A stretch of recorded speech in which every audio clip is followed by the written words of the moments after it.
Dougie Barnard, 18 boring golf questions. Number one, favourite club? 8-iron. Which golf ball do you play with? Pro V1. What do you hate most, wind or rain? Wind. Kills videos. Stinger. Favourite pro golfer? Tiger. Current handicap? 4. This time next year, what will it be? 0. How old were you when you started playing golf? 6. What course is top of the bucket list? Right now, Arcadia Bluffs. Cool, I never heard that one. What's the best course you've ever played? East Lake. Which YouTube golf creator do you watch the most? That is tough. I'll go Zach Radford. Do you recommend new clubs or lessons? Lessons. Stableford stroke play or match play? Match play. Pin in or out for putting? Leave the pin in. Bombs for show or putt for dough? Bombs for show. How many clubs should you be allowed in the bag? 17. Laser, GPS, or your eyes? Laser GPS. My eyes are terrible. Dream 4-ball, dead or alive? You go, Jesus Christ, my dad, and my favorite golfer, Tiger Woods. Boom. Yeah. Final question: pars, threes, fours, or fives? 5s all day. That's it. Dougie, thanks for coming on. I've been watching you for a while. I know you'd be great to get on. Can you, just for people who maybe don't know you, give us a quick introduction to yourself and your channel? Sure. So I'm Dougie Barnard. I grew up in Indianapolis, Indiana. I played tennis my whole life. Always kind of loved the sport of golf, but didn't really have time to kind of express or develop my interest in the game. And so after I finished playing competitive tennis in college, I sort of just felt like there was some kind of a competitive gap in my life. And at first I turned to weightlifting. And so got pretty heavy into the weightlifting, did bodybuilding, signed up for bodybuilding competitions. And it was great. And there was a sense of like community and everything like that. But I felt like I kind of just burned out a little bit. I mean, that's a very difficult space to maintain your long-term health in, because you're just hardcore dieting, you're hardcore lifting weights. It's a very self-centered type of industry. And so I quickly then shifted from bodybuilding to golf. And then I realized once I started making golf videos, like I've been doing this since as long as I've played golf. I mean, I think back to actually my freshman year of college at Notre Dame. I'm there playing tennis. And then I had a friend of mine who was on the golf team who I met, the first day at school. And I just went over to one of the home matches, followed that grouping around all day, took a bunch of pictures with this Nikon that I had, and then just out of my own interest, put together like a 3 or 4 minute highlight video that was really just a picture montage, and I sent it over to him and his parents and everything. And I just did that because I wanted to. I didn't have a YouTube channel or anything else like that. So I look back and it's like, I've always been interested in golf and capturing golf. But it just took me a while to kind of find YouTube as the outlet to do that. And so last July, I started my YouTube channel, and, I've been trying to upload like 2+ videos a week, every week since. And I really feel like the whole process, I love golf, but then the whole process of finding different ways to tell the story through video making, that's just kind of been my passion. Awesome. So yeah, you're almost a year old. The next question is quite good for you, actually. Why did you choose your channel channel name versus a brand? Because you obviously were started off as the Golf Clan. So exactly. Why did you change over? Yeah, that's a great question. Yeah, so I started off as the Golf Clan on both Instagram and YouTube. And initially, I really just wanted to foster and build golf community. But I also had a passion for trying out cool shots myself. So it was tough for me to situate building a community where I wanted to shine the light on other people and other creators. But then I was also wanting to develop as a creator myself. And so that little tussle between the two, it just, it was confusing for viewers because they didn't know what the Golf Clan stood for. Was it me as a person, or was it some broader community?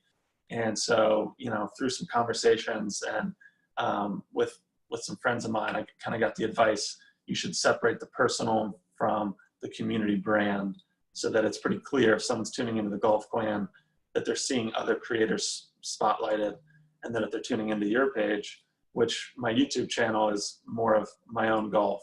I like to play with other people, but it'd be tough to have a YouTube channel where you're just 100% showing other golfers, because you have access to yourself first and foremost. So for the YouTube channel, I've kept it as my name, but I've continued the Golf Clan on Instagram, where I continue to post other people's content. Yeah, and Facebook. I see your Golf Clan. Yeah, that's right. Exactly.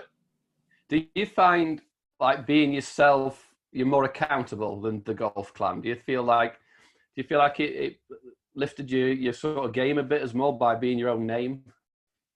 Yeah, I think so. I think it was, you know, there's a lot of reasons to go by your personal name too. And I know that you've spoken out a lot not against, but you've just provided the pros and the cons as to the benefits of having your name as your brand. Is that you're building something that people, you know, associate you with directly.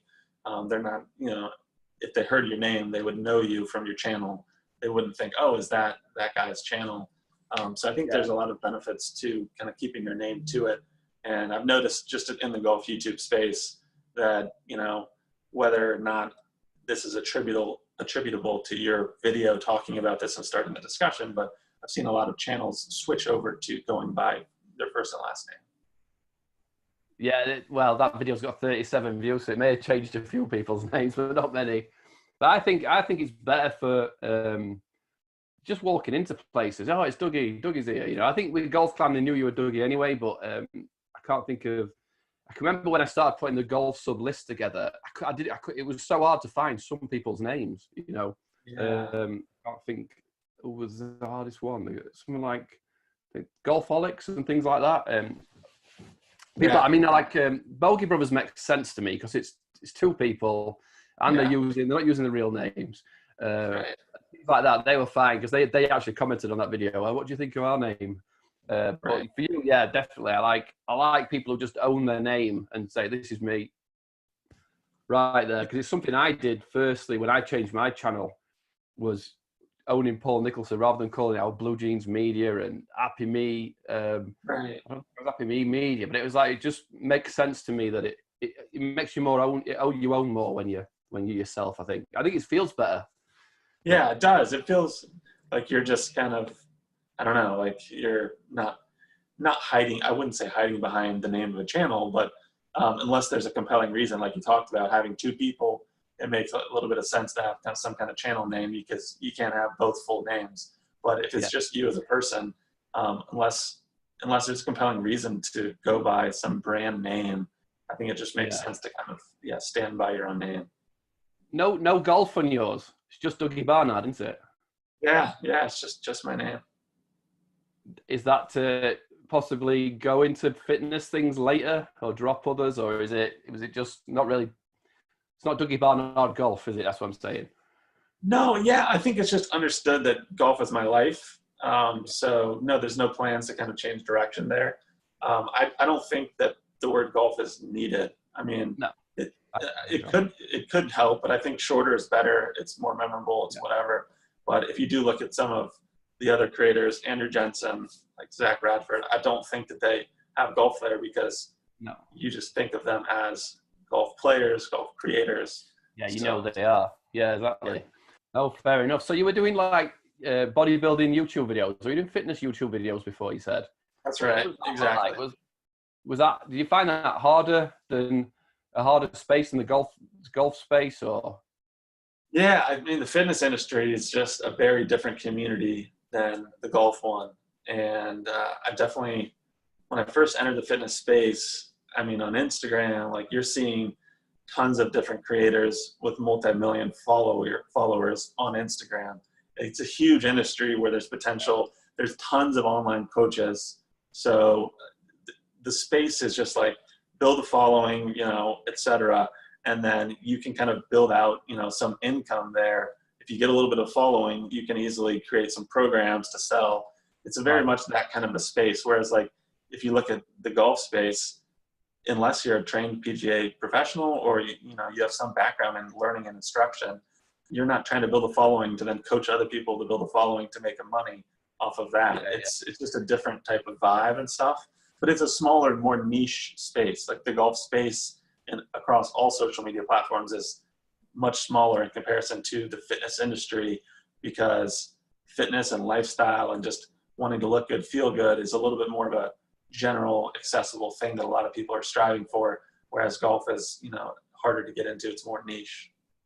yeah, exactly. Yeah, there was I seen something somewhere, and I can't remember where it was. And it said the 4 niches that make money on YouTube or online are helping people to get paid, helping people to get laid, helping people to live longer, or expensive hobbies. So fitness market would cross over too, which would be helping people to live longer and in theory get laid. Yes. The golf category comes into the last one as an expensive hobby. So they said if people are spending $2,000 a year plus on a hobby, you can make money online out of that. But it only crosses into one, doesn't it? So they said those are them 4 things that help, that basically the niches that can make money online. So it kind of stuck with me because it makes sense. Yeah, I've never heard of that categorization, but I think it definitely makes sense. It's just like, how much do people need your content? And unless they're Yeah. also infatuated with what you're talking about and doing, then it doesn't really have that much of an impact on them. Yeah, exactly. So here's the question. As I browsed your social media yesterday, Yeah. TikTok. I've Yes. not been a fan. I've been quite rude about TikTok in the past. I've seen some of those tweets, Paul. Pretty strong words against TikTok. I thought I'd just come out and say I called it thick fuck, didn't I? I kind of was thinking today because I couldn't quite remember what annoyed me, because I watched yours and your wife Olivia. Yes. She's a TikTok superstar from what I can see. She's doing well. Yeah. You're just having fun, right? You're just having fun. Exactly. I like that, but what I didn't like was people stealing videos. I hate any content that's stolen and then posted to boost views and stuff. So whether it's on YouTube or Twitter, Facebook, or TikTok now, what I was seeing when I was logging into TikTok was just viral videos that people had ripped off YouTube or something and posted it on their TikTok. So I think when I went and, but when you see certain people, so when I see my nephew and niece doing it, and I see, what else was I watching? I can't remember. But when I see actual people creating original content, right, I enjoyed it. But I think what I saw when I was slagging it off was people ripping content off, and that's like just that proper. I hate stuff like that. Yeah, it's easy to do on TikTok because not everyone's on the platform. The creators won't be notified, and you can just easily grab someone else's video and then throw it up there and then almost take credit for it. I mean, credit isn't even always given on TikTok, and so it's a lot of people trying to just use that for their own gain. So you and your wife do it quite a lot, or are you having fun with it? I don't know if you do it quite a lot. I don't know. Yeah, I mean, we're having fun with it, and for her, it just makes so much sense. I mean, like, dancing has always been her passion. So Right. for a while, it was just sort of like, she'll be dancing to new music and, like go in front of the mirror and just have fun, like creating dances and choreos and stuff like that, just on her own time, like, because that's how she outlets and gets exercise and whatever. And so, like, I told her for a while, like, you should be trying to use your passion for dance on TikTok because it's a dance and music platform. And then once I kind of got onto it, I was like, oh, now I'm seeing, Zach Radford. I'm seeing some of the other creators leveraging GM Golf, like putting out like their trick shot videos also on TikTok, some of them doing quite well. Golf Every Second is another person that I connect with on TikTok that, he's done pretty well. I think he's had a video get 1 million views on TikTok. So it just seems like another avenue for creative content. And it's, as you add another social media like channel that's short form, it's like Instagram, but you put on some music, you make it a little different, but you can also repurpose a video for Instagram, also for TikTok. So it doesn't seem to be a ton of extra effort. And now it still takes consistency. Yeah, it still takes like consistency and patience and whatever, but it's just like, oh, why wouldn't I also be tweeting about this, but also posting it on TikTok? Yeah. Oh shit! I have about 4 questions come out of that. Million view. I've seen your one with 1 million views. I was like, yes, with my wife. I was watching it, and you put in, and the next minute, and you only like leave it on for like a second at the end, don't you? I'm like, hold on, and then I had to watch it again. I'm like, they changed clothes there. Yeah, I mean, that video literally launched our interest in TikTok, because the fun thing about TikTok is that there's a lot of challenges going on. And so in Instagram, I can't even think of anything comparable, but like every day, every week, it's sort of like there's a new challenge. It's always tied to music, and there's different ways that you can participate in it. And now this is going a little bit outside of golf. This is just general challenges. But yeah, we saw that challenge, and it was just sort of like, oh, this looks crazy. Do you want to do it? And I said, sure, let's try it. And then boom, we try it. And then like the second day after the video was posted, like overnight, it was at 2,000 views.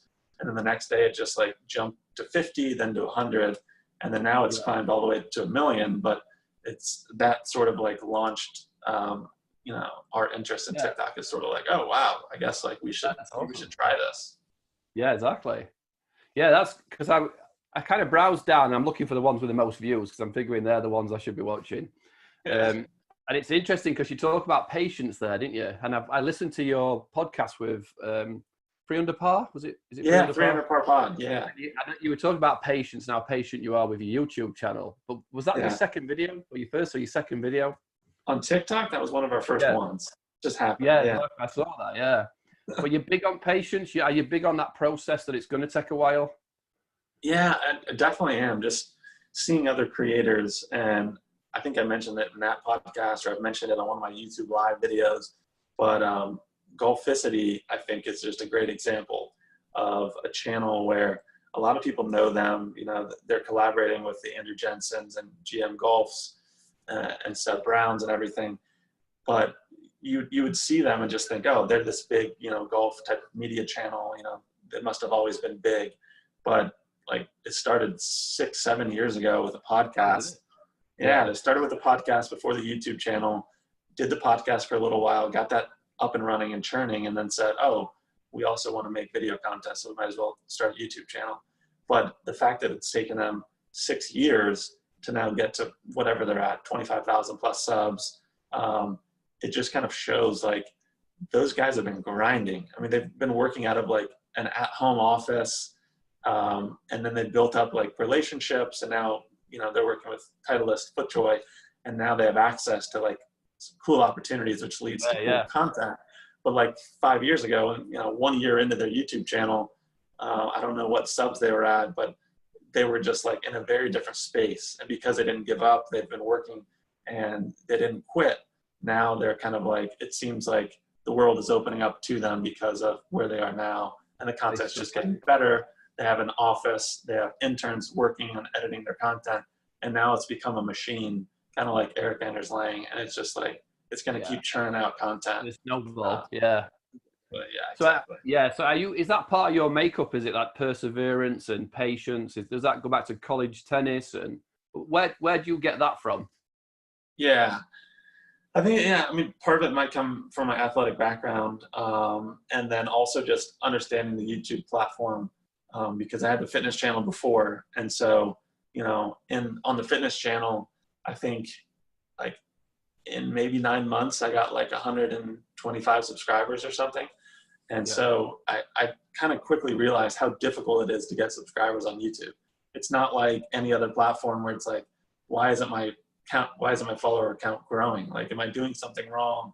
Like, should I quit? Is my content not good? It's like, no, it's that difficult for your content to be seen because of how saturated YouTube is. And you have to be doing all these little things right with the tags in your videos and the titles, etc. Like, it's just so difficult to stand out on YouTube that you can't take it as a personal kind of offense to your content. That doesn't mean you shouldn't be trying to evolve and get your content better and better. That's always important, but you just have to see it as kind of, it's a long game.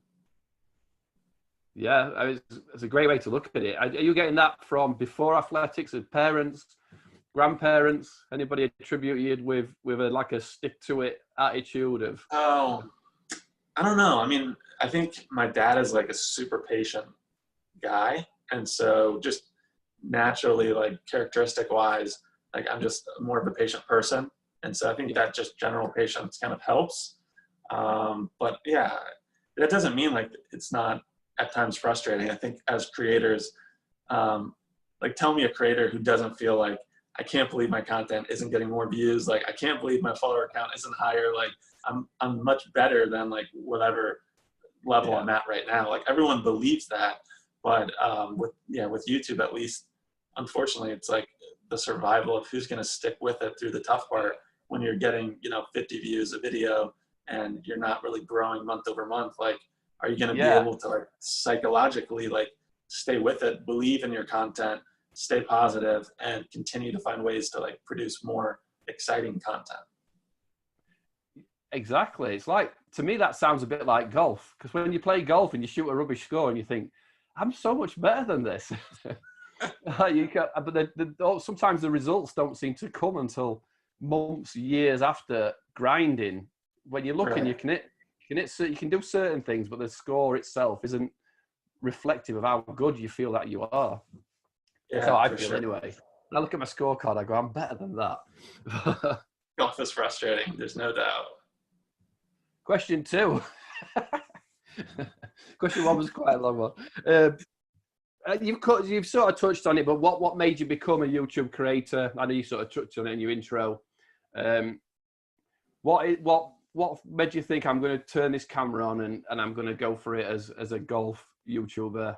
Yeah, I mean, I think it's tough to start as a YouTuber, period. So I think my answer to this question would be more so, why did I start my first YouTube channel? Because once I was on YouTube, it was pretty easy to then switch the topics of my videos and create a new channel and just channel it in golf. But the harder part was actually turning on the camera for the first video for my fitness channel. That was like months and months in the works. And I was talking with my wife and just saying like, here's what I want to do. Here's all my ideas. Every day she would be, seeing me watch fitness YouTubers. And I'd watch them in their vlogs and watch their journey. Like, YouTube was like my source of entertainment, like more than TV, Netflix, anything. Like, I watched YouTube creators in the fitness space and loved it. And it was sort of like, after a while, she was like, you keep talking about this, but I haven't seen you take any action. So just start a YouTube channel. Like, I don't want to hear you talk about how you want to build this fitness life or anything. Like, show me action, not words. And I was like, oh, dang. Like, okay, so I can't just keep talking about this anymore. Like, I need to like put up or shut up. And so that's when I like turned the camera on. And my first fitness YouTube video, like I turned the camera on, like I was in a dark basement with like bad lighting. And I just like talked for like 15 minutes or something. And she still laughs about that video. And she was like, that's gotta be the worst video on YouTube. I don't know. I've got a few.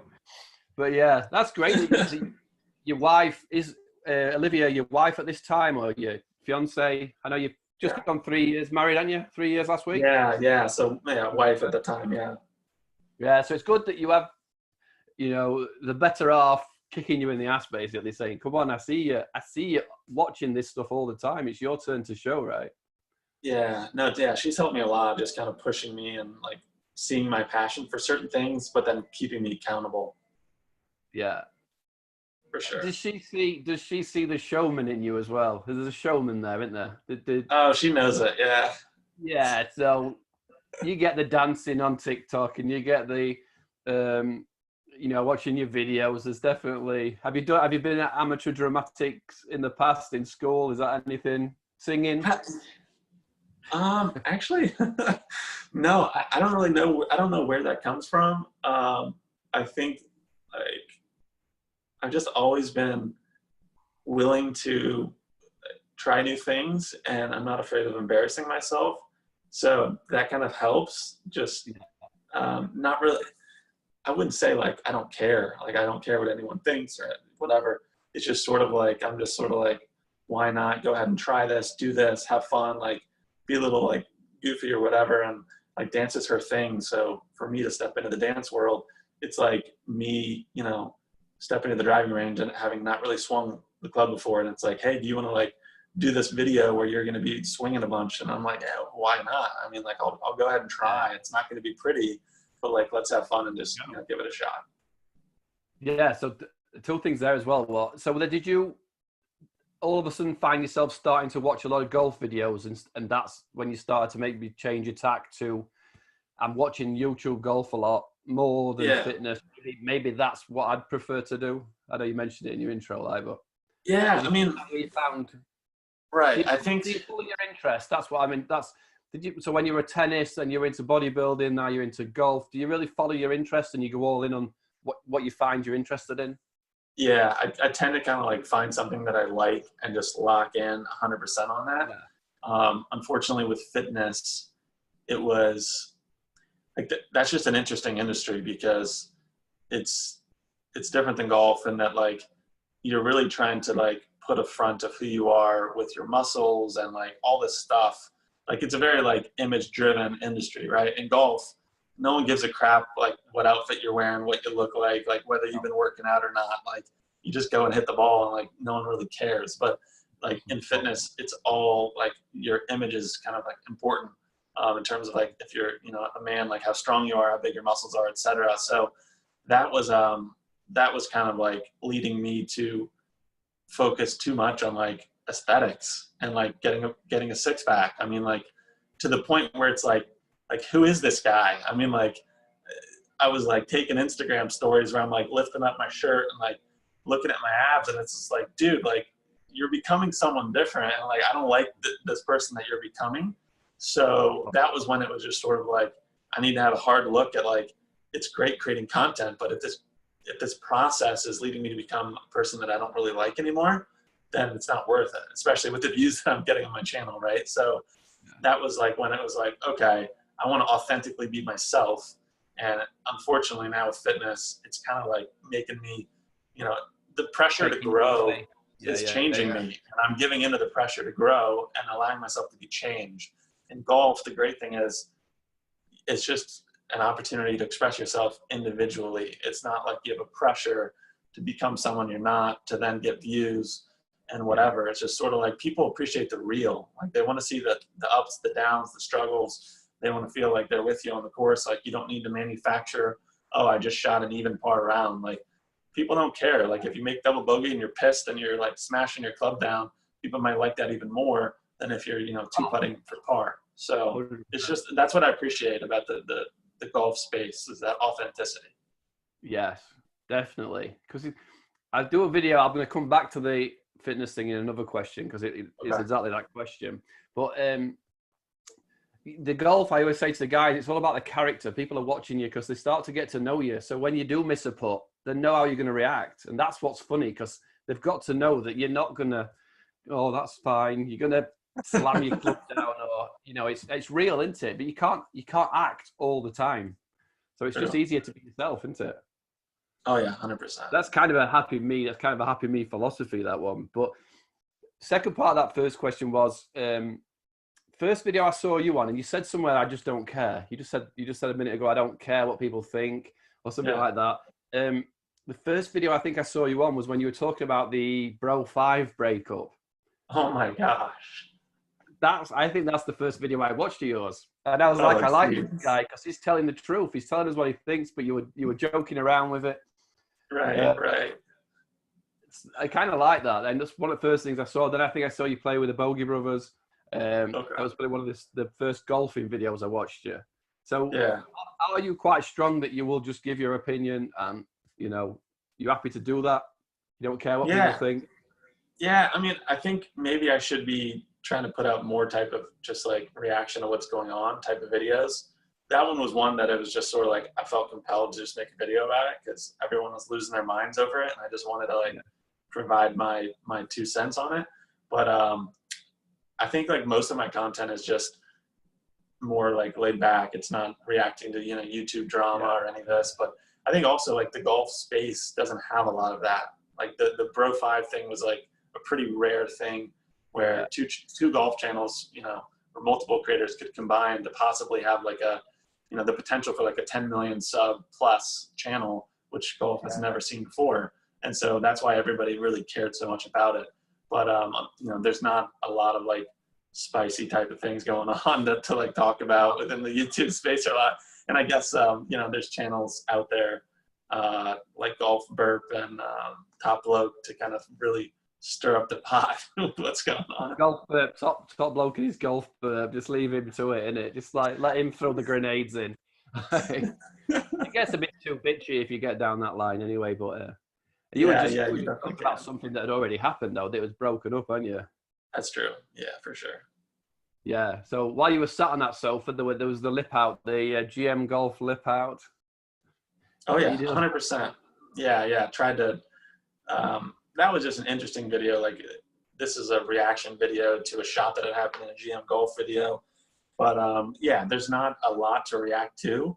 Like I was saying, just in the golf YouTube space. I mean, if I watch a Golfholics video, I mean, what am I reacting to? I mean, I could try to react to some things, but like in that video, it was just something happened and they decided that it was an albatross.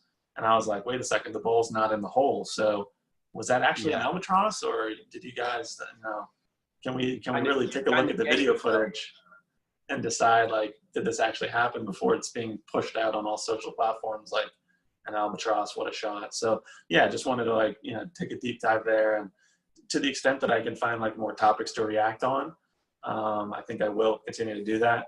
I know Knockstiff Golf, you know, used to do some reaction type videos, and, you know, he would react to things like, oh, Patrick Reed, you know, just dug some sand and let's talk about that, and how he's, you know, potentially one of the, you know, the worst cheaters on tour and stuff. So I think maybe to talk about like current events and what's going on and drama, a lot of times if you want to stick to golf, you probably have to leave the golf YouTube space a little bit and talk about like PGA Tour and what else is going on in the world. So you think you'll go down that when they get back golfing? You maybe do some videos on controversial things on tour and say what was happening here? And yeah, I mean, I might try to mix that in a little bit. I think it's good to kind of try different things out, and also like you're reacting to what people want to be viewing on your channel. So, you know, I might try to make one of those type of videos, and it's sort of like if the reaction is this was really entertaining, then great. If it's like, hey, Dougie, stick to the golf course, then, you know, kind of just like feel it out a little bit. Yeah. People are saying, stick to golf, buddy. It's just terrible. So the next question is the positive side of YouTube and creating a YouTube channel. What have you seen of the benefits to doing it? You know, not chasing subscribers, but what have you seen for you? Right. Just, you know, the positive side. Yeah, I mean, since starting, and I think for me, Instagram is kind of intertwined with YouTube, and I've maybe mentioned this, but YouTube as a platform doesn't really allow for like direct messaging. So if I'm watching another creator, I can leave a comment on their channel and say, this was great, this is awesome, whatever. But if I just want to like talk details or whatever, I kind of hop over to Instagram, and if they have a channel, I can direct message them. You could probably do the same thing on Twitter. But I've really gotten to like develop friendships with other creators who, most of which I've never met and I've never played golf with, but just through kind of going through the similar process of creating videos, you just have a lot in common, a lot to talk about, a passion for golf, obviously, and respect for other people and what they're trying to do with their channel. So just getting to know other people and getting to have conversations with them has really been cool to see. And I think that within the golf space, golf YouTube space, the smaller creators, just like, there's kind of just an unspoken type of like, we're in this together type of culture and vibe. Whereas I think at the larger echelons of golf YouTube, it's probably more of a business competitive, there's politics, like, should we do a collab video together? Well, like, how many subscribers do you have? And is that a good use of my time? What's my return going to be? Like, I'm trying to, like, etc. So, but in the small YouTube space, it's, under 1,000 subscribers, it's not monetized. There's no sort of like attention paid to dollars and cents and what am I going to get out of this collaboration, as much as just trying to like get together, meet, have fun. And then I've gotten to do that with the Dougie brothers, which was awesome, in California. And then that was my first collab. And then recently I teamed up with Greg Cortman Golf and Mark Chili Dippa Golf because they live here in Georgia. So that was just really, really fun, and some of the most fun that I've had on the golf course, for sure. Yeah. Do you find, were you techie before? Were you good with computers and cameras and all that sort of stuff before YouTube, or have you found yourself better with computers and all that kind of thing and social media because of it? Yeah, I think I've been pretty decent. I mean, not like the most high tech. I mean, I don't have like the drone. I'm not trying to do anything like crazy with camera. I mean, I shoot everything off of my iPhone, so I kind of keep it like simple, but I do really like the process of like looking at videos and trying to figure out how to edit it and try to, make it a compelling narrative, for sure. Do you think, like, for kids and stuff like that, for school, a YouTube channel for that learning? Because I kind of think it's great for kids learning tech to create a YouTube channel. For sure. Yeah. I think there's a lot of potential there. Because it's a time commitment, but you're putting together, whatever topic you're making a YouTube video on, it's like you have ownership over that final product. It is a form of like art expression, so that at the end of the video, you've done everything to kind of make that a point that you want to then share that video with other people. Like, the creative choices, I guess is what I'm saying, that go into a video are from everything. And then there's the actual video itself. And then if you're running a channel as a kid, learning about the importance of like SEO optimization, or, trying to title videos and look at what other titles, search word, it's kind of like, it's good, probably business development for people to be thinking about that. So yeah, I think that's definitely true. Exactly. And you're moving files about, you're dropping things on computers, you're cutting things, you're doing all sorts of tech stuff, and then you're posting it in the real world, aren't you? So sometimes the real world's a little bit harsher than school projects, isn't it? But oh yeah, definitely. So it don't strike me as you've seen much negative side, but the negative side of YouTube, have you had many bad comments? Any sort of, have you seen a negativity out of it?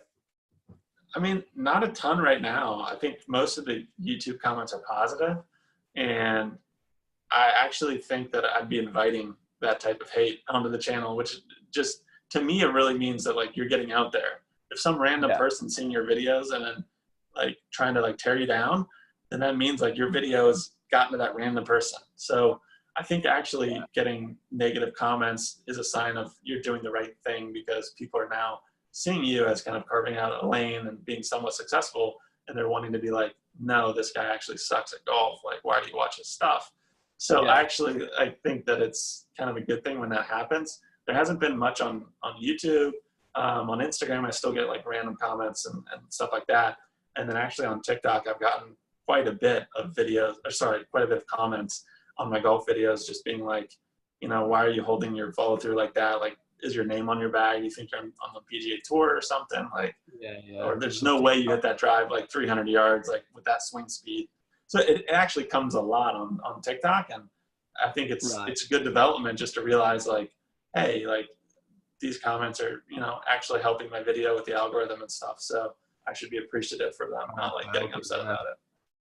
What do you do with those comments? Are you a replier, or you just ignore them, remove them? No, I'm a replier, and depending on like what they say, I'll try to just like show some sense of reasonableness, because there's no point in being like, oh, well, who are you? Like, I bet your swing sucks. I mean, like, there's no point in like responding with that type of like, because then to me, I think it shows that you have a thin skin, that if someone can say something and then it can quickly get a hot reaction from you, I think that means like you have a pretty thin skin and you're easily flustered. So for me, I'd just be like, oh, thank you so much. Like, I really appreciate your opinion, almost as if it was a positive comment. And then they're like confused because they're like, Yeah, they're oh, like, he really appreciates my opinion. Like, I guess yeah. I guess he's unfazed or whatever. That's a good outlook to have. It depends what time of the day when I look at mine as to replies they're getting. I shouldn't look at them before I get out of bed. So that's good that you haven't had a massive amount of negativity and you've put yourself across multiple platforms, haven't you?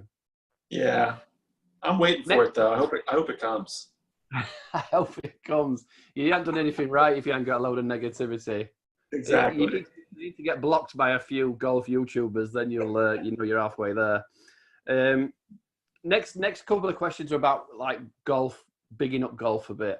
So it's Okay. what does golf do for you? How does it overlap in your life? And it's kind of mental side and stuff. What does golf do for you? Yeah, I mean, I think it's just like good food for the mind, the body, and the soul type of thing. Like for me, it's like soul food, if that makes any sense. But Yeah, it just like being outside and trying to like realize that you're outside at beautiful places. It's usually green, you're walking through trees or whatever. And then you're getting to do something that you love doing, period. So for me, it's like, as much as I want to play good golf, I want to shoot good scores or whatever, you can't really have a terrible day at the golf course. I mean, you can come home and like think, oh, I can't believe like I missed that putt, or like I can't believe I shot that score. But at the end of the day, like it's just such a gift to be out on the golf course. So I think that kind of like always impresses upon me when I'm out there, like on the first tee, you tee it up and you're just like, I got to spend the next 4+ hours out here walking around, trying to flush irons and like chasing like a good putt or maybe a birdie or something. So for me, it's just like trying to keep that perspective. And like, I've always had like a deep, like respect for the game and love for the game that like the game's like hooked me from when I was like 7 years old, and like at summer camp trying to like hit my irons and stuff. Like that's kind of when like I got hooked on like the sport and just like the love of like trying to hit good shots. yeah. And so I still have that, but then now I'm just realizing like all the other things, and there's so many layers to golf. But yeah, I think that all those things are ways that I appreciate it. Yeah. So it sounds like gratitude. You're like grateful to be out there and you can appreciate every hole, every shot. Try to. I mean, yeah, I definitely still get mad, but yeah, try to. You sound like a very honest person as well. Like you just say what you think. Because just golf sort of teaches me that the honesty of it's just better if you tell the truth. Yeah, yeah. But what you said earlier is true. It's just like when you play golf with people, there's when you leave around, like you feel like you've been with that person through some sort of adversity. You've seen their double bogeys, like you've seen them embarrassingly like 3 or 4 putt, and like watching their reactions to it, and so it's just sort of like you get to know people on such a deep level, and then obviously you can laugh about it. Like it just feels like you journey through something with people unlike any other type of sport, and so you really get to see who people are with how they like carry themselves and react, and personalities come out, and people that you never knew have senses of humor. So it's just sort of like fun to different to see those different personalities come out. That's why a lot of interviews take place on golf courses. Do the high end and let's see what you're like when you're playing golf, because that's what you're probably going to be like in the boardroom. Exactly. When the pressure's on. But I think golf's also like, it's the only sort of thing that I can think of that really teaches you empathy. Because like you say, when you see somebody 4-putt, I'm not laughing at that because I'm thinking I could do that on the next hole. I know, and I've done it before, and I'm not wishing that on anybody. So you don't want to like wish bad shots on people because it comes back to you as well, don't you? Yeah, it's a humbling sport. It's a humbling sport for sure, and it depends who you're playing with. Obviously, if it's your buddies and stuff, then you might give them a harder time. True. Yeah. Advice to new golfers. So somebody who's not really played a round of golf, who probably thinks there's some sort of, stigma about certain things in golf. What would your advice to be of somebody who's thinking about taking up golf? Yeah, I would just encourage them to go out to driving ranges and try it for themselves and just see, because golf has just so many benefits and advantages. Just being able to golf is a skill that you could use. Whether you're, it doesn't really matter per se your handicap, but if you can kind of develop a base level for being able to go out and play golf, it's just a skill that you can kind of draw back upon later in life. It opens up opportunities business wise. I think it's a good general skill to have, to be able to go out and to not only like be able to play golf, but to be someone who's fun to play golf with. I think that's equally as important, because you can I've played with people who are really good golfers, but you just hate playing with them. Like they're so self-focused, so self-centered, they're critical, or they make comments about other people. So to me, it's equally about how a person is to play with. Like, is this person fun to play with as to how good they are? That's interesting you say that, because last 2 or 3 weeks I've been like, you've got to enjoy it and you've got to be enjoyable to play with. If you get too obsessed with score, I don't speak to people. I storm up to my ball, I hit it, and I'm like, I don't want to be like that. I want to. Score's not that important. Have some fun, isn't it? But so it's easy. Right. And I think that's like an interesting thing, is that we all think that our score matters so much. But like, if you get to an end of a round and you're asking so-and-so, how was the round or whatever, like Bobby's not going to know what you shot or care about it. Like, unless it was like a great round and you shot your low score or something. Like if you shot 82 or 89, like this guy's not going to care. But what he's going to remember is what it was like to be out there with you for 4 hours, and like what kind of energy you gave off and whatever. So yeah, I think that's really important. It's just like our score only matters to us in the scheme of things. That's a happy me. You could shoot a course record and the person you told 5 minutes later would not care. Like, but like you said, you're right there though. Is that person you played with going to message you? Hey, do you want to come for a round next week? Exactly. Do they want to hang with you? Ghosted. Yeah, exactly. So would you say to a new golfer, go to the driving range first, get to a point where you can at least hit it and then go play golf? Or would you say just go to the course and see what happens? Yeah, I mean, I don't think there's a wrong way to do it. I think that driving range is just such a low barrier for entry. You can just like whatever, get a bunch of balls. You can mess up. There's no judgment there because you're not on the course. People don't see you. So I would just recommend just starting at the driving range just to get some base level. I think you can enjoy a golf course more when you've learned how to at least hit different shots or use different clubs. It'd be pretty intimidating to just go to a course and then get next to the green and then figure out like, oh, I should be using a pitching wedge instead of a 5-iron, instead of now I got to shorten my swing and it's a little different swing. So I think, there's no wrong or right way to do it, but I think it'd probably be a smoother transition just starting out the range. Do you find the people are as stuffy as the what people might think? Are people in Atlanta, when you go to golf courses, because obviously people think you've got to dress boring or dress up. People are stuffy. It's a slow game. It's not, it all looks too serious. I think that people are more laid back than most people would think. And it depends where you play. And, obviously there's a few people that are going to be pricks, just period, wherever you play. It doesn't matter. So there are a few people out there like that. But I think the golf kind of gets a bad rap for being a little bit too much stuck up, like too much pretentious type of thing. And really, I mean, like, if I'm thinking back to some of the recent pairings and random people that I played with, I mean, these are people that were just having fun out there with no expectations and, welcomed me out with them and everything. So I think that reputation is a little bit misleading. Yeah, it's kind of, everybody says that. And it's more fun than people think, isn't it? Next one's a happy me philosophy question. You come across as kind of a little bit bulletproof, and you've got some good sort of philosophies going on. But this question's like, what do you do when you've got to edit and it's just going to be a long edit, and you've got and you sort of can't be bothered? What keeps you going? You maybe had some crappy comments or not as many views. Where's the philosophy to just keep going or to get on with it? Yeah, I mean, I think it's like there's always going to be times when you get down, like up and down in anything. But it's just remembering kind of like why you undertook to start this process is important, and kind of like thinking back to like what it's given you. So if I'm hitting a point where I'm just like, I don't want to make this edit, I don't want to do this video, or like I just kind of want to take a break. Maybe I'm burned out. I just want to take a break or something. Then I'd probably just like stop a little bit and think back to, between when I started my channel and now, like what has golf YouTube given me? And it's like, I mean, I met up with the Bogey Brothers out in San Diego, California, and like got to play with those guys. And like I took a trip here, I did this, and like I met so and so in my local area because, you know, of my YouTube channel, or I connected with them on some other social platform.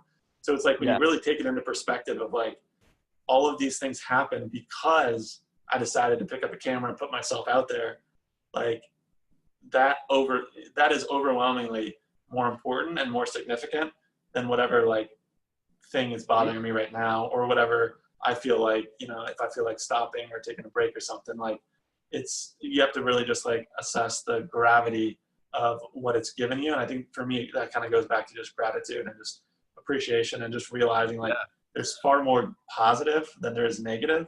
And now if it ever came to a point where it's like I was getting way more negative feedback than I was positive, or if for some reason it became the other way, then maybe I'd have to reevaluate. But for the most part, like when you put yourself out there and you're courageous to pick up the camera, you're authentic, you're genuine, you're open to meeting new people, like you're a friendly person, like it's always that positive, always going to outweigh the negative.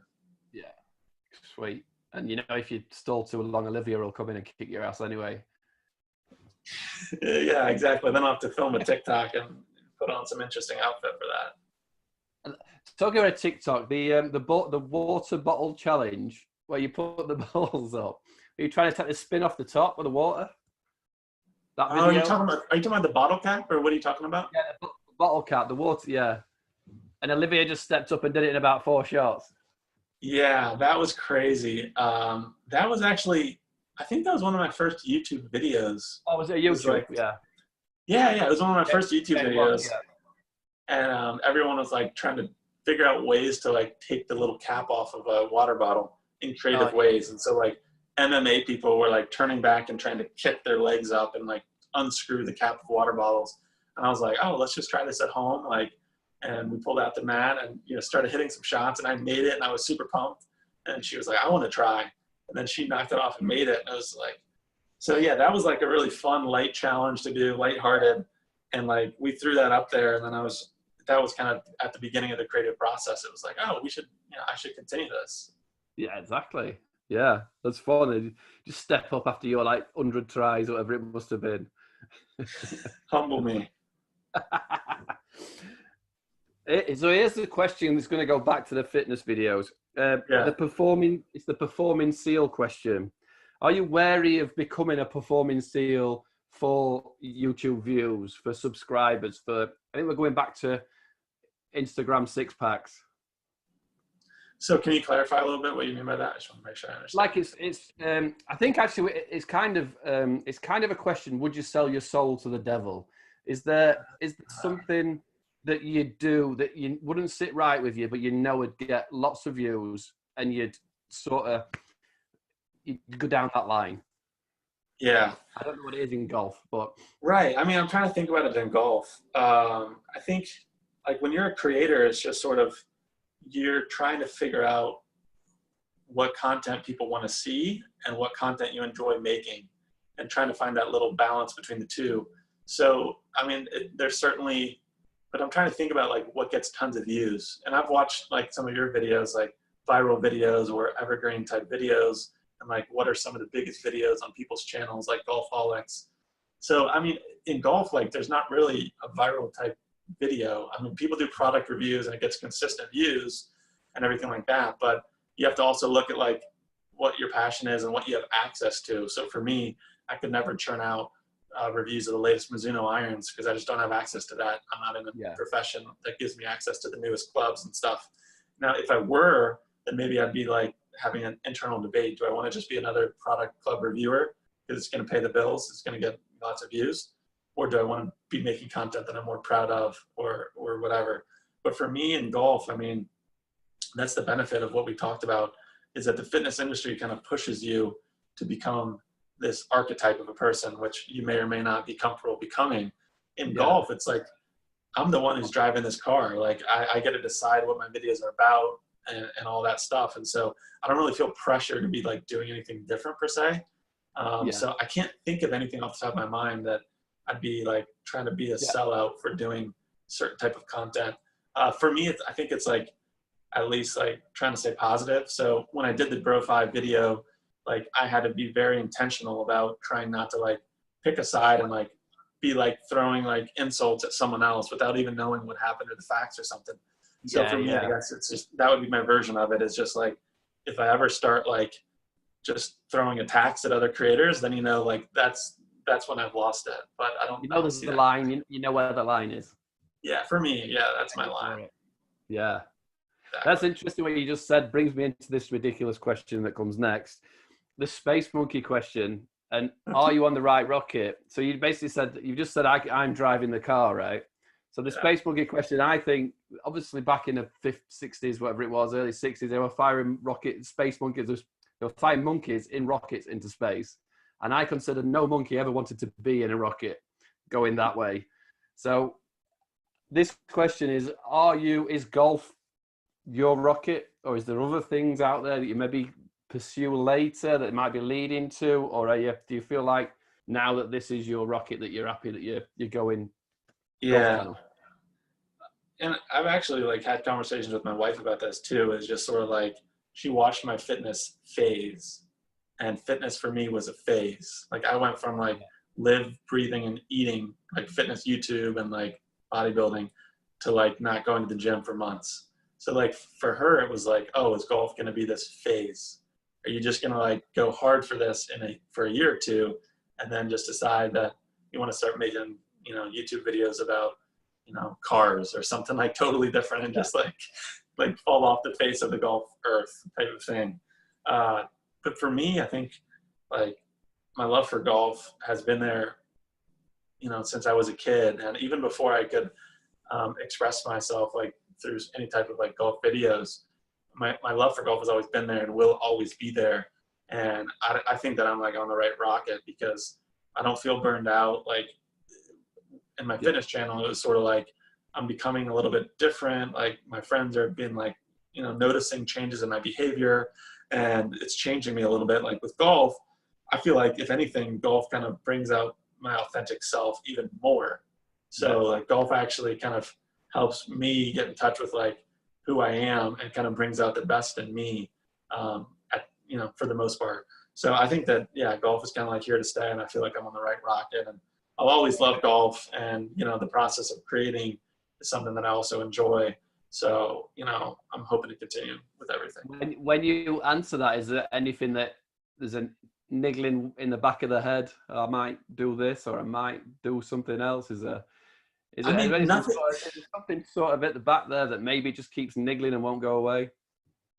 I mean, nothing can compete with how much I love golf. So that's the advantage there, is like I've chosen like a niche that it's not a phase. Like golf is just, it's tough for like any other hobby to be as compelling as golf, because it's at the same time, it like delivers the highest highs, and it's equally as infuriating at the same time. And so it makes you want to keep coming back and stuff. So for me, I mean, I might have like other interests, or like in my free time, I might be reading about other topics or something, but like it could never like be as compelling as golf. I mean, like I'm sure a lot of other, you know, people watching this feel the same way, but like before a big round or before like taking a golf trip, like I can't sleep.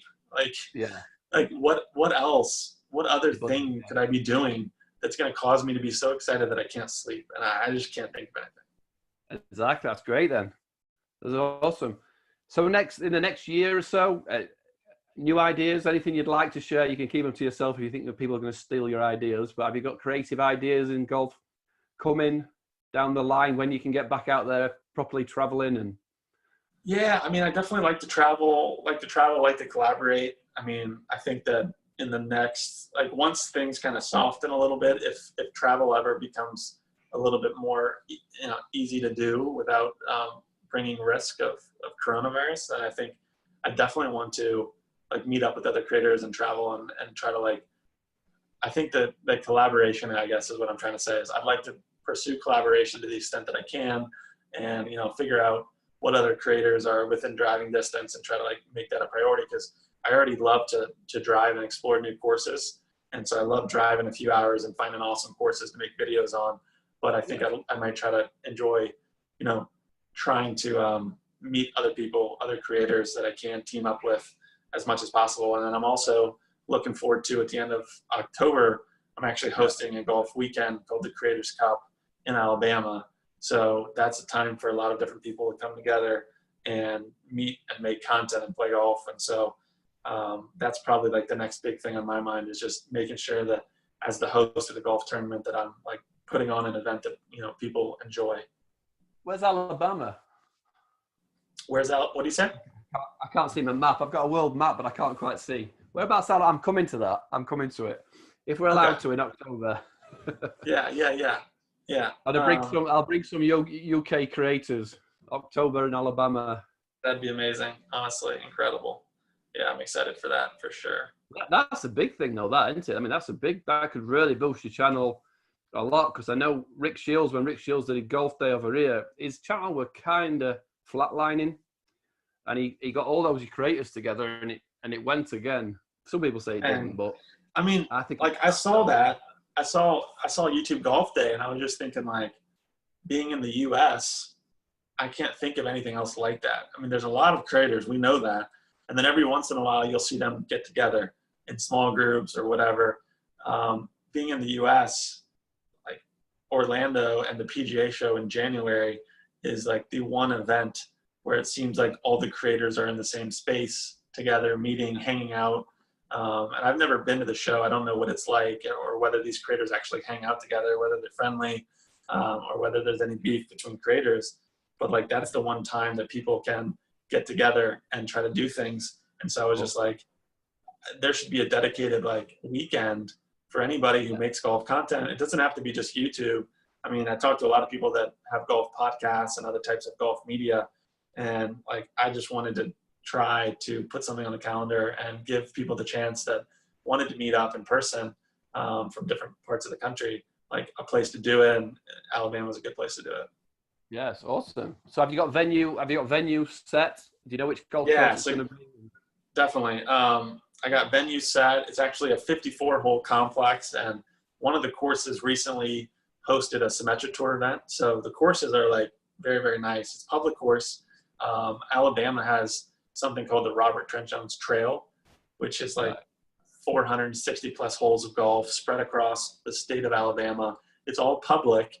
You know, most of the rounds are between $50 and $100, but you're playing like top level golf, like the type of golf courses that people will travel to and make it a golf weekend with their buddies type of golf. So yeah, I found this awesome 54-hole site. The golf tee times are booked. I've got a couple houses that will be rented out, and there's 2 houses actually like on the property that are supposedly just a few yards away from the 10th tee on one of the courses. And I mean, they're houses. They have an outdoor putting green between the houses. Like, these houses were actually built for golf trips, and so it should be a cool setting for sure. Awesome, that's awesome. Yeah, definitely, I'm definitely in if we're allowed to come. Oh, that'd be amazing to have you. I'm asked this question now. You obviously, you're in Atlanta. So how far away are you from that very famous golf course? And is there any chance of you getting on it? Augusta National. Is that what you're talking about? Okay. Yeah. You can't be far away, can you? No, I mean, Augusta's not far at all. A couple hours and you're in Augusta. So it's right down the interstate. It's not far away. The prestige, I mean, the difficulty of getting on at Augusta National, like, it's mind-boggling. It's more than just knowing someone or knowing someone who has a connection. I think there's an unwritten rule, and I think I heard about this recently I was reading some article or some golf reviewer. There's a website that reviews courses, and I was reading reviews of Augusta, and someone was saying, like, the second that you ask about playing Augusta, you're excluded from, getting, exactly. You're black book. You can't ask to play Augusta. Even if someone knows someone, like, you can't really ask about it. So that's kind of the weird thing. I mean, you have to be so lucky and just chosen to be there. But I do hope to get tickets to the Masters, just being so close. I really would love to just go and walk around the grounds. Well, I almost came with, I pulled out later on to go to the Masters the Monday practice day with Liam, golf mates Liam. So I almost Wow. next year he runs a trip every year. So No way. they play Harborfront in Florida. Okay. Is it Harborfront? They play like 3 or 4 golf courses. They go up on the Monday for the practice round. Apparently it's one of the best days to go because everybody's milling around. And then they go back and play a few. So that's incredible. That'd be a cool trip next year as well. Incredible. Yeah, that would be awesome to get on there. I think one of the golf YouTubers might be Eric Anders Lang. Did he get I think he had a media pass to play this year and it's been pulled, hasn't it? Oh, has it been pulled? Oh, well, yeah, it might go in November, right? Is it November or later? Yeah. No, he did get a play. Oh, did he actually play it? Yeah. Because he was invited to come out as a media personnel, he entered himself into a lottery, and I guess there was only like 30 people out of 800 that were chosen, and he was chosen. And so he made a little video talking about that, and just like the chance to play guest is amazing. But I don't think any of us are surprised that Eric Anders Lang has somehow found a way to play Augusta. Connections. That guy's crazy, man. So next one is the $2 million question. Okay. Do you need me to explain the $2 million? It's always easier if I do. Yeah. $2 million in the bank. Houses around the world paid for. Cars paid for. You've traveled the world playing golf, doing all the worldwide trips, everything. So money's not an option. Everything's paid for. What is the day job? I mean, I'd be making golf YouTube videos, man. So that right there, you just answered that you're on the right rocket. Yeah. Right. Yeah, I think so. Yeah, I mean, that's a hard question. And I guess if I gave it more thought, I might think of some other answer or whatever. But I mean, right now it's just like I'm making golf YouTube videos in my spare time. I don't have a lot of time for it, and it's still so important to me. So if I had more time, I mean, I think I would probably pour more time into making videos, and especially the $2 million. I mean, you can get some fancy drones. You could get like the latest tech. You could hire like, people to walk around and have a little entourage video crew. So yeah, I think that'd be fun to play around with for sure. So that's good because it leads me into the final question. Just I'm going to give you a year to think about the answer to that last one now then. So this time next year, where's Dougie Barnard going to be? Numbers on your YouTube subscriber, your golf game, where is it going to be? I know you said you're going to be scratching the opening. Where are you going to be this time next year is the question. Yeah. I mean, I made a YouTube live video talking about this. I'm less like driven by outcomes and numbers as I am like just learning about the process, but I still want to give an answer to it. So in a year from now, I mean, it would be great to break the 1,000 subscriber mark. Like, I think that's kind of like a tipping point. Like that's a huge like achievement. And then there's also other reasons, like your channel can be monetized if you have watch hours. So yeah, I mean, like, I think that in a year from now, I would love to be over 1,000 subscribers.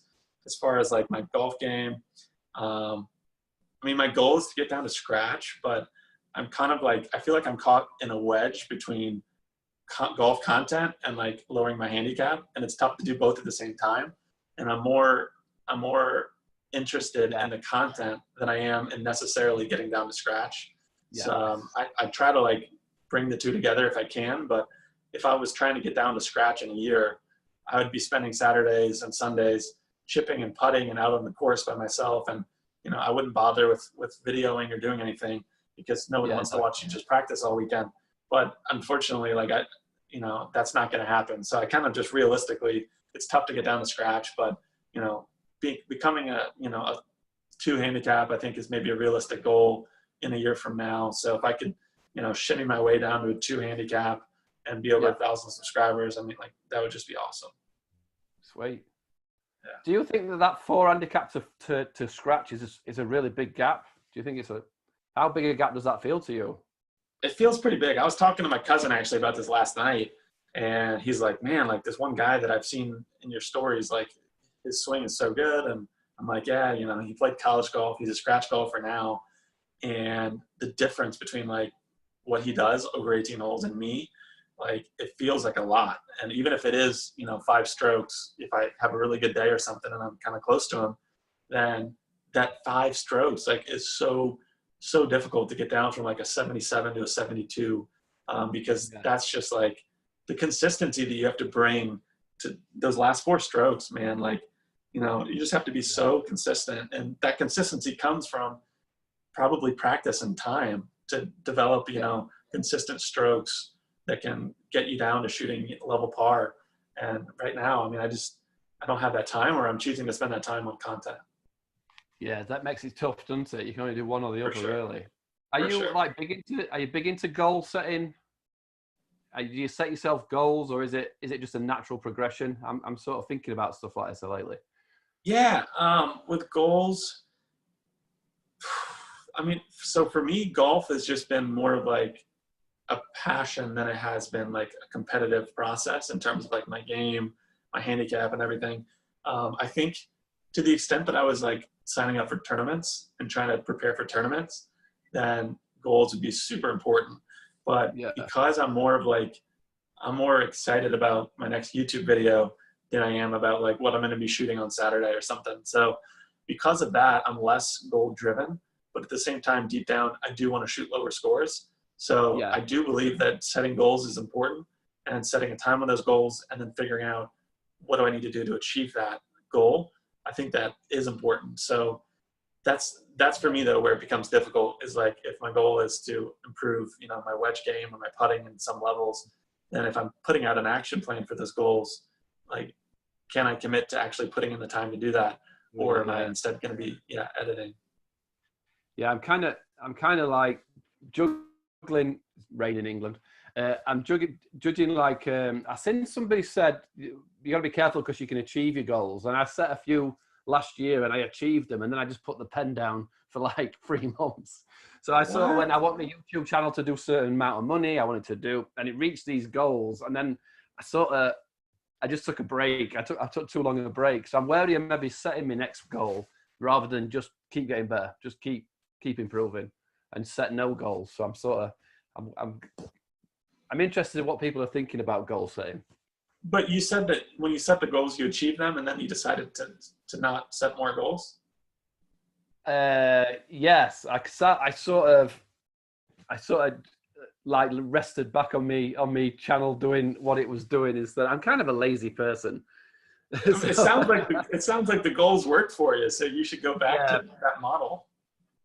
Yeah, exactly. I've definitely, it's just setting easy ones, not easy goals, but easy ones to remember. Just to go, that's the goal. You know what I mean? Yeah, I'm just lazy. You'll see from my videos, I don't edit anything. I'm just going to stop this and push it on YouTube.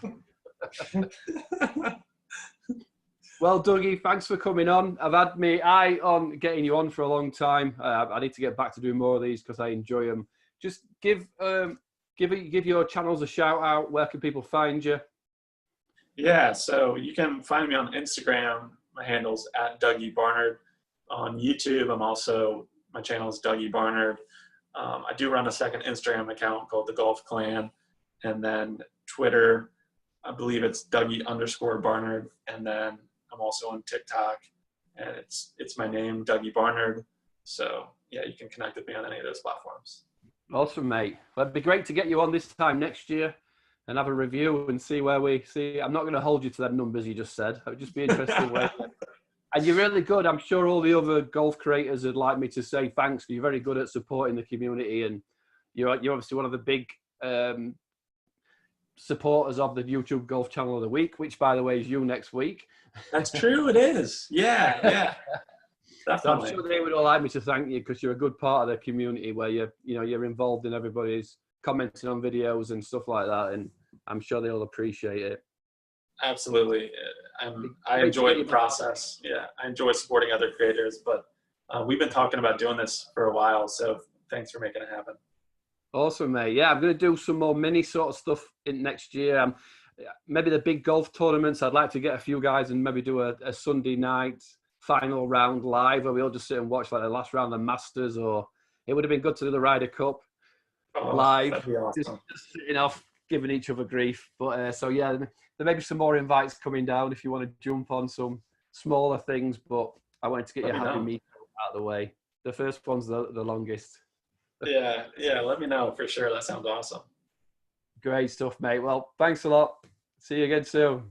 Cheers. Thanks, Paul. Oh.